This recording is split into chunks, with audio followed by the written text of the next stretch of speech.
চা বাগান এলাকায় চিতাবাঘের আতঙ্ক নতুন নয়, আর ঘর থেকে শিশুকে তুলে নিয়ে গেল চিতাবাঘ। এই ঘটনায় শোরগোল ছড়িয়ে পড়ল ফাঁসি দেওয়ার গঙ্গারাম চা বাগানে আচানক বস্তিরতে। জানা গিয়েছে ঘরে ঘুমোচ্ছিল শিশু। ঘরে শিশুকে না পেয়ে চাঞ্চল্য সৃষ্টি হয়।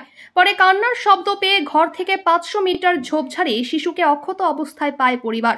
শিশুকে রেখে বাবা ও মা ঘর বন্ধ করে বাইরে যাওয়ার পর শিশুকে না পেয়ে চাঞ্চল্য সৃষ্টি হয়। পরে স্থানীয় ও পরিবার কান্নার শব্দ শুনতে পেয়ে ঝোপের মধ্যে শিশুকে খুঁজে পান।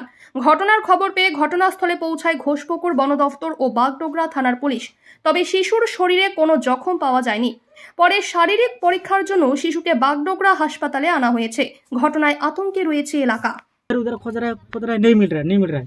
वो जो मेरा बेबी नहीं मिल रहा है। उसके बाद में वहाँ पे गया, हम उधर में खोजा, तब मेरा बीबी को बोला चलो बच्चा को खोजेगा बोल के बोला।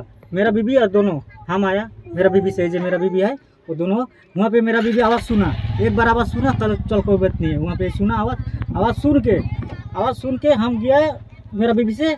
अब मेरा बीबी बोला वो वहाँ पे आवाज़ सुनाई दे रहा है, चलो चलो बोल के बोला मेरा बीबी। तो ठीक है चलो, वहाँ पे आवाज़ नहीं सुना। उसके बाद उधर चला गया तो आनंद बाबू भी था उधर में साइड में।